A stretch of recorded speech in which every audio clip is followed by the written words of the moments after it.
even while we were shooting the first one, Kevin was talking about he had an idea for the second, and that he had actually conceived of it, if all went well, as a trilogy, which I found fascinating. I mean, the first attraction to this was just a really terrific first script, but the fact that he had the idea for two more and that it all formed a sort of interconnected story was really fascinating to me.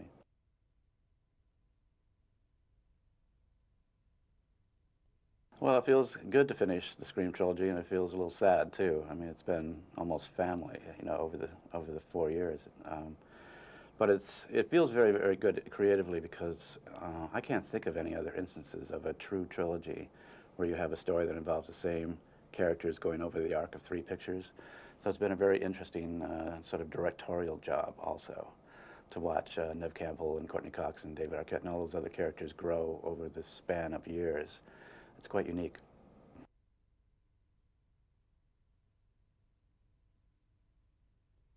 It used to be in old horror films, if teenagers went to a horror film, it would be the, you know, the monster from Oozy Lake or something. It was something made up.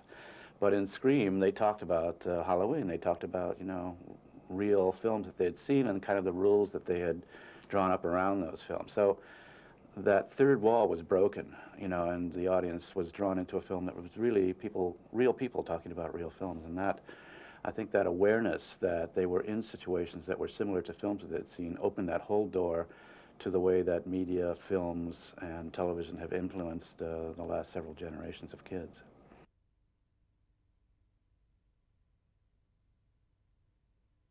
You know, it's funny, when you make a film, you're kind of like the proud parent of a new baby. You always think they're going to go on to become president, but the fact is many of them end up living in the attic and you don't talk about them. But with Scream, you know, right away we all knew, my producer, myself, knew that it was a great script. So that feeling was from the beginning.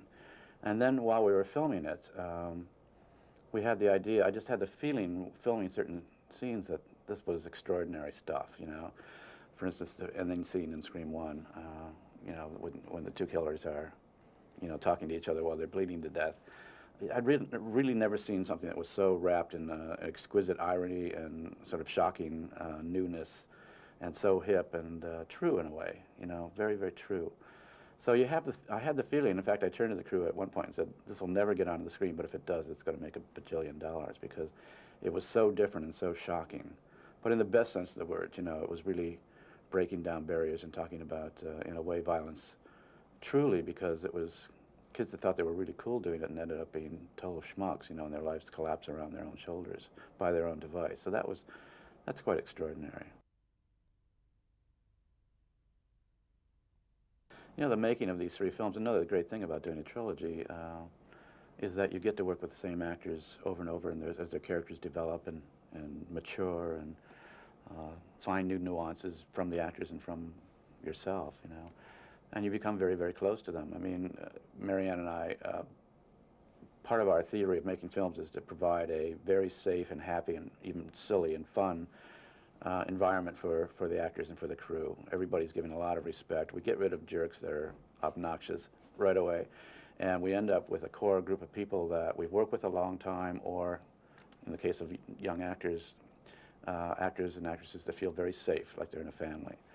And you know, what's going on with Courtney and David, for instance, you know, you find yourself 3 years later at their wedding, and you realize that they met on your set, and you know, you gave fatherly advice to David, and you counseled Courtney, and they supported you, and you know, when you had doubts about you know, decisions you were making about your career or whatever. I mean, we become friends in a really quite unique and wonderful way, and that holds true for almost all the actors and actresses in the film. We've all stayed in touch. Many of them, of course, have repeated 3 films now, and it's sort of a treasure trove of friendships that has grown out of that I think shows in the films, you know, because we all know each other so much, and there's a great exchange of ideas, and hey, what if we tried this, or, you know, I don't think Dewey would say that, or, you know, this is something I think Gale Weathers would really get, you know, pissed off at, you know, and you end up with these wonderful sort of idea sessions that you wouldn't with people you didn't know that well.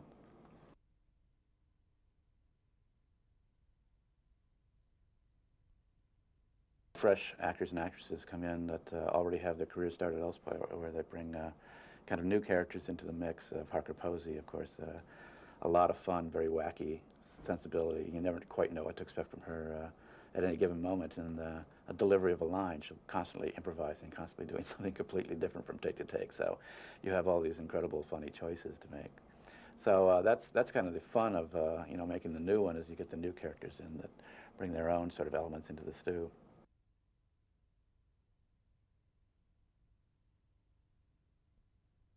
Well, I think from Scream 3 you can expect more freshness, more surprises, new characters intermingling with old familiar characters in shocking and new ways. And you can also fairly expect a resolution to a lot of things, a kind of returning to the whole theme of the entire three movies, and some shocking, surprising, and almost explicatory revelations about the whole story and the characters behind it. You know, things that explain what the whole thing meant. Things that will be shocks even to the character of, you know, Sidney Prescott, and to Dewey Riley and Courtney.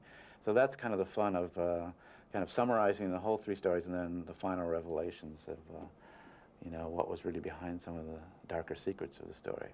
That I think is another kind of refreshing new thing that Kevin brought to this kind of very complicated backstories of parents and lovers and cheats and dissemblers and all these things that you normally don't get in a, you know, straight slasher film.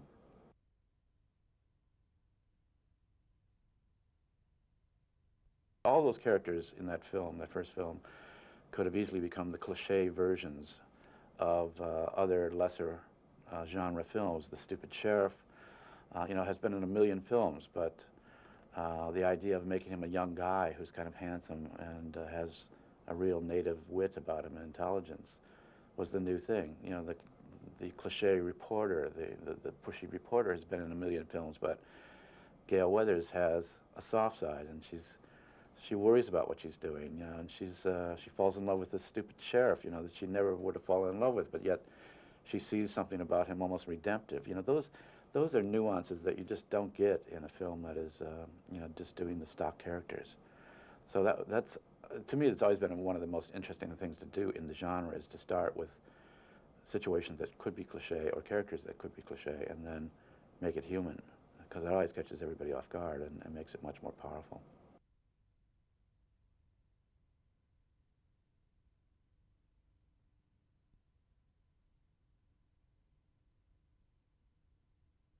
It's really nice. I mean, I love this group of people. I love Wes Craven. I love the producers and the actors and the ones who didn't die in the last films. They've come back, which is really nice. And working with Courtney and Dave and Liev again is great. And the new cast, they're a lot of fun too. We always seem to have a good time on these ones.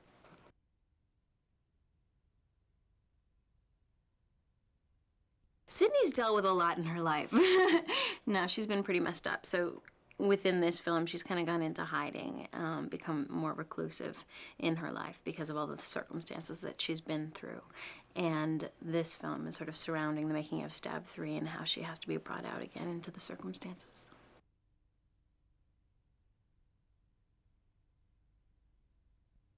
His energy is really great. He's very giving. He's very, yeah, he's very generous in a lot of ways. He's also very aware of what the character is going through emotionally, and really tracks that throughout the picture. And you know, he thinks like an actor in a lot of senses, which is really great, because there aren't a lot of directors out there who do that anymore. I've had a lot of fun on these sets. I've had a lot of fun on each film. It's just, we're able to laugh together and not take it too seriously, and just have a good time and still be creative and still inspire each other, and that's what's been good about it.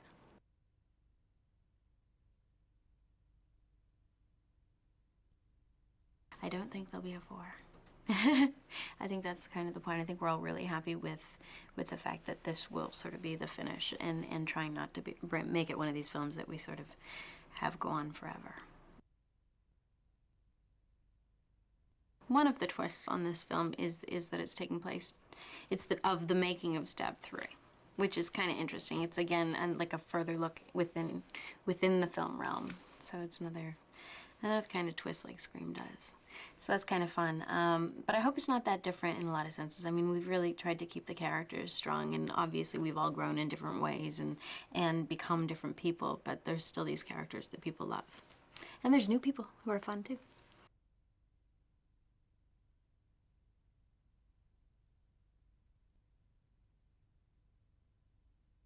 Probably it was like one of the best scripts I'd read. It was just so entertaining, and the humor in it was just great. And being that Wes was directing it, then you know it wasn't just some kind of scary movie. I guess all the scenes with my husband have personal meaning to me because I just remember, having such a crush on him when we filmed them. Like I liked when we roll over the ditch and Scream 1 and we kiss. And I remember we were kind of like being silly that night and cutting up, and Wes was saying, "Okay, children," like kind of getting mad at us. But that was kind of a memorable scene to me.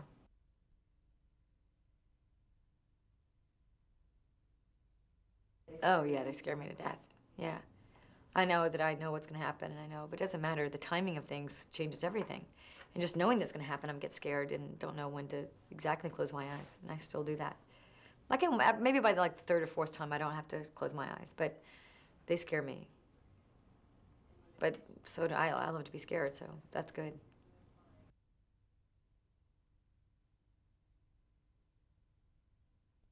Wes just has a really special place in my heart besides being an amazing director. And a friend. I think he was also really instrumental in David and I getting married. David really respects Wes as well, and I know that, kind of after we had been dating for a long time, Wes really kind of put it to us in the right way and made us realize how lucky we were and what we had. And he's just a really caring, sweet man.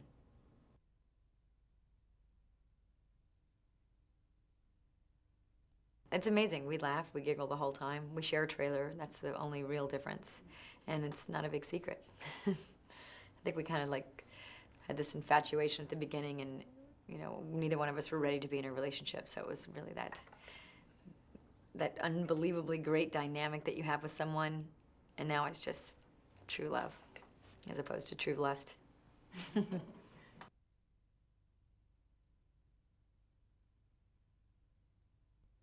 This one's really funny. It's scary. It's like it moves, and I might like this one the best. I mean, I liked two. I adored one, but this one kind of has that great balance of humor, emotion, and thrill.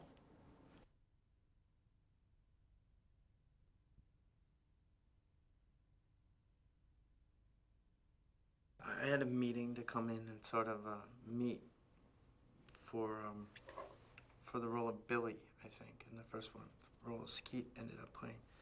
And when I came in, I said, I really don't think that's the part I'd like to play. I sort of like the role of Dewey. And everyone sort of stopped and was like, whoa. Because they didn't really sort of picture it that way.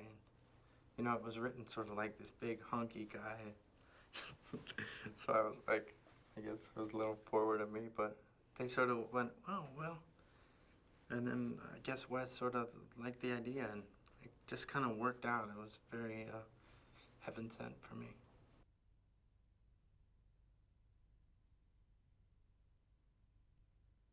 He really is like a very smart, very witty, very professional man, and he really knows what he wants. He's very open to freedom on the set. Sort of, he likes the confines of a script as far as the story goes, but he does let you have fun with stuff. And he really knows what he wants to see. Sometimes it feels weird doing these kind of movies because you're being chased or something, and it kind of feels fake. And he just really knows how it's going to turn out, and he knows how to sell it. And he'll explain to you there's going to be music, and this will be very scary when it comes out. So you sort of get used to that, and you have to trust him a lot. And no one better to trust than Wes. He really knows what he's doing.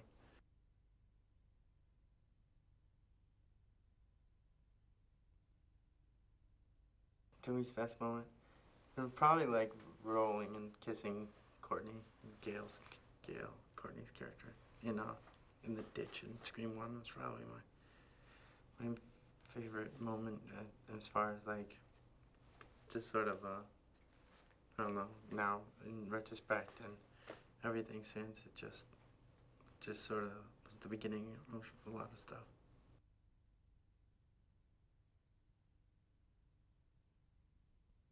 We get to share a trailer. And she yells at me. No. Kidding. No, it's just a lot of fun. It's really comfortable. It's great to be able to see. It's great for me to be able to see my wife in this business, you know, because in this business it's so, you never know what you're really going to be doing, and, you know, the hours are so mixed up that for us to be able to work together, it's so great. You know, we get to spend really good time together. And, you know, if things come up and we're sort of get emotional about something, we're always there for each other, which is good.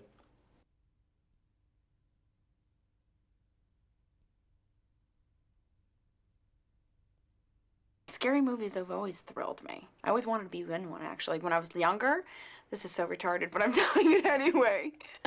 You know, because I used to dream of being the movie star. I used to practice walking down a hallway and scared, like, who's there? So it was kind of perfect and ironic that I got to be in this.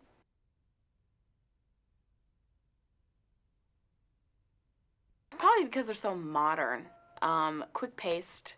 The death scenes are pretty gory. Wes just does such a great job of making it extra spooky and extra scary, that it involves a lot of layers, a lot of characters that, you know, just keeps the movie going. So I thought it was pretty cool.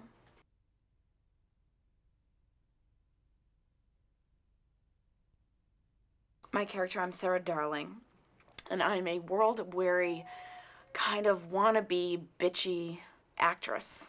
Not much, you know, like myself. But I enjoy her because she's got a lot of spirit to her and spunk, and she wants respect, and she basically doesn't get it. And that's all I'm telling you. And you know what's so funny is, you know, when I went in for this, we didn't even get to see pages before we got in, or I have not still yet to see a script. And I have no idea what the movie's about. And I know they talk about this, but it's really true. No clue what it's about. Wes really, really knows how to do it and make you... Some of the cute anecdotes that he used to do before he said action was, I was going into this office and he would say, "Ooh, what's that noise? It's scary. Action." Well, how do you not laugh, you know? He's trying to, like, make the little build-up, but I think he's just a little doll, and I'm so glad I got to work with him. I guess it's fear of the unknown, fear of death, fear of, you know, your nightmares at night. You always have those dreams of someone chasing you, and just to get spooked is fun in itself. You know, it's just not fun when after you see the scary movie you're home alone and it's 3 o'clock in the morning. That ain't fun, but for the most part, I think people just get a kick out of it. At least I do.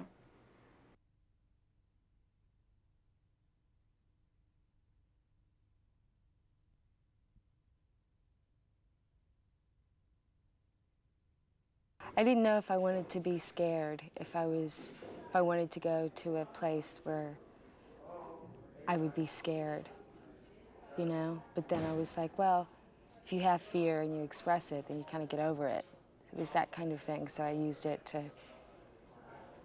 express that or deal with that. And then hearing that, you know, everyone was so nice, and Wes is really a great guy, has a lot of perspective on things, and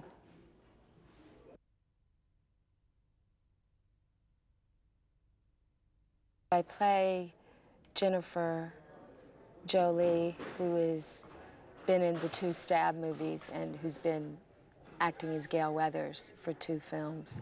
So in this film, I get to meet her.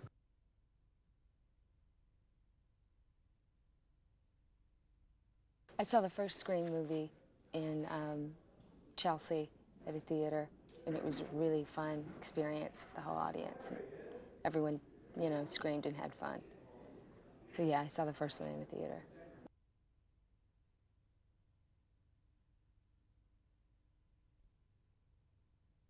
the genres kind of go in and out of style, you know? And there's obviously an outlet for people to express fear or the state of being scared with a whole group of people.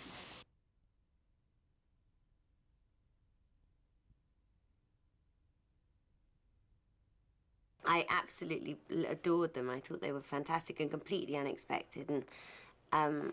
And I suppose I must have had the same reaction as everyone else did when they first come out, when the first one came out, which was, this is incredible, you know, incredibly new and exciting, and it's such a mixture of genres. So they're not just scary films, they're hilarious. And I mean, that's what's amazing, is they're sort of managed to be spoofs and genuine at the same time.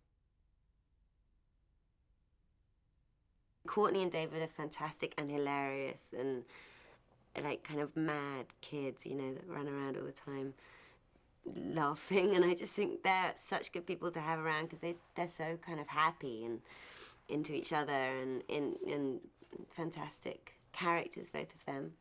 And then everyone else is fantastic. Parker's one hilarious, and it's just easy, you know. And I'm really, really grateful that I've had the opportunity to do it. And you feel completely safe in his hands for some reason, which is such a relief, because it is scary not knowing the end of the story and not knowing really quite who you are meant to be, and you just have to trust that the person guiding it, or the sort of puppeteer, is going to have his wits about him all the time, and you just know that he does. It's great territory to carry on the kind of the analytical, self-referential, film buffy kind of theme that's been going through the first two. And I think that's definitely something to look forward to.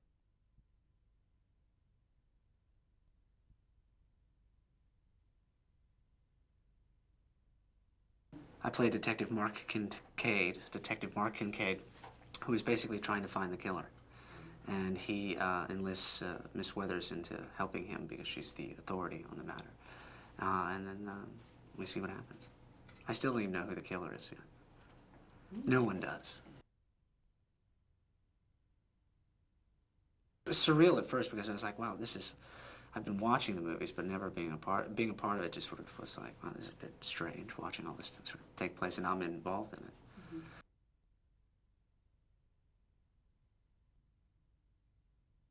I don't know. But the great thing about this movie is I don't know what's going to happen from day to day until I show up, and then I get the script that day, and I think they'll be surprised. I think it's going to be completely different than the second one, and immensely different from the first. So I think it's going to be a strong film.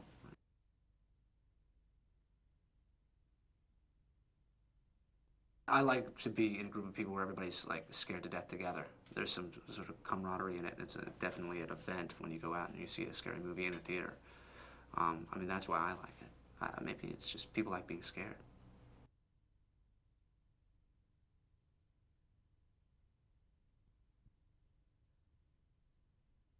I am a fan of Wes Craven's, and I have peripherally sort of seen them, but I don't watch horror films old or new.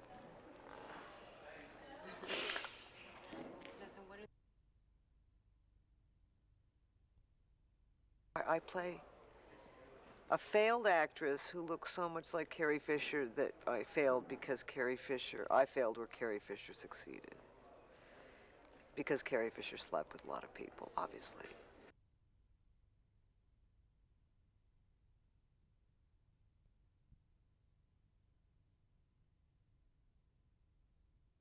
It was always planned to be a trilogy. I think the surprise for everybody was that they would happen so quick next to one another, you know, with just basically a year in between, actually a year and a half between the first and the second one. But yeah, it's a good feeling though. It's kind of fun and very sentimental. From the actors, just seeing, my God, how Nev has changed, you know, and oh my God, David and Courtney and David are married now, and they met on one. And I mean, it was really emotional. I mean, all of us were kind of crying a little bit. It's been a pretty special movie all the way across the board. You know, despite the success, it's kind of brought a lot of people together that have stayed together, and that's more than you could hope for when you make a movie. In assembling this group, you know, we had a kind of an interesting challenge because the premise, without giving away the story, is a movie within the movie. So it's sort of the making of one of the Stab movies. And in that regard, you have to find people that in some way can kind of capture the personalities of the core group of people, you know, Nev, Courtney, David. And so that was a lot of fun. In the script, there was a line, kind of a joke, a Carrie Fisher joke, and I think we all kind of thought, maybe we should take it out. And then we're like, maybe we should get her to play it. So you have two choices. And, you know, Harvey really thought it was a good idea and definitely wanted to make it work. And she was very game for it, and which is great. I mean, we're having a lot of fun with her. She tweaked the scene to make it, to sort of magnify the kind of the Carrie Fisher joke within the story. So I don't want to give it away because, you know.